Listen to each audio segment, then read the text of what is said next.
ఇక్కడ వచ్చేసి చేపల కర్రీ చేస్తున్నాను, ఎండిన చేపలు. ఇది ఎలా చేస్తానో చూడండి, మరి టేస్టీగా ఉంటుంది. ఫస్ట్ చేపలు కడిగి ఎంచుకోవాలండి నూనెలా. ఇట్లా నూనెలా బాగా ఎంచుకుంటే కరకరలాడతాయండి చేపలు. మంచిగా వేడి నీళ్ళల్లో కడిగి మట్టి అంతా వెళ్ళిపోతుంది. పక్కకు తీసేసేయాలండి.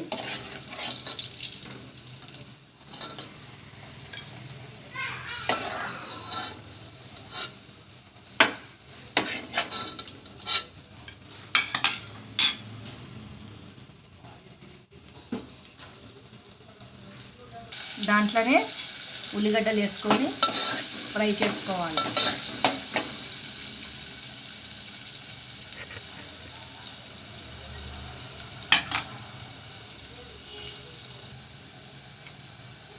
కొద్దిగా అల్లం పేస్ట్ వేసుకోవాలా. అల్లం పేస్ట్ వేసుకుంటేనే రుచి వస్తుందండి దీనికి, చేపల కర్రీకి.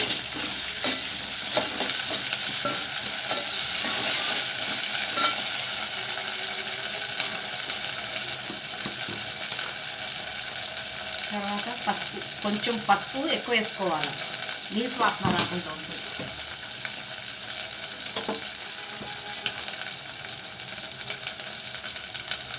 కారం మనకు రుచికి సరిపోయేది వేసుకోవాలి.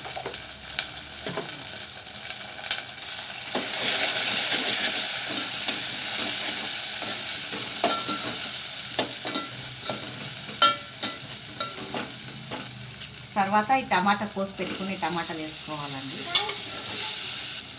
ఉప్పు వేసుకోవాలి. చేపలల్లో ఉప్పు ఉంటుంది, ఎక్కువ వేసుకోవద్దు, కొద్దిగానే వేసుకోవాలా.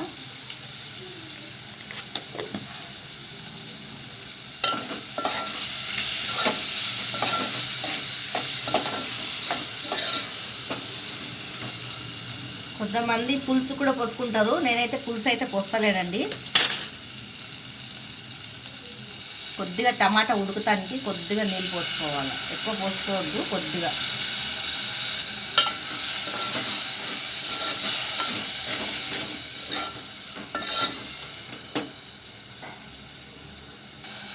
కలెమాకు కూడా వేసుకోవాలి.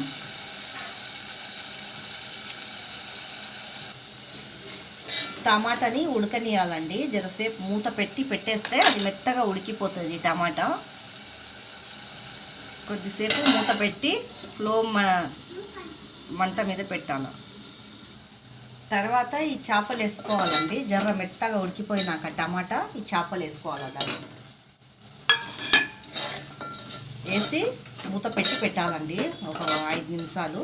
అది కూడా బాగా మెత్తగా ఉడుకుతుంది, అది కూడా మెత్తగా అవుతుందండి చేప కూడా. ఇట్లనే వేస్తే గట్టిగా ఉంటుంది, దాన్ని కూడా ఉడకనియాలి కొద్దిసేపు. ఇట్లా మెత్తగా ఉడికిపోయాక చూడండి, టమాటా కూడా ఉడికిపోయింది, చేపలు కూడా మెత్తగా అయిపోతుందండి బాగా. తర్వాత పైనుంచి కొత్తిమీర వేసుకొని దింపుకోవాలా. వేడి అన్నం పడి తింటే చాలా టేస్టీగా ఉంటుందండి ఈ కర్రీ. మీకు నచ్చినట్లయితే లైక్, సబ్స్క్రైబ్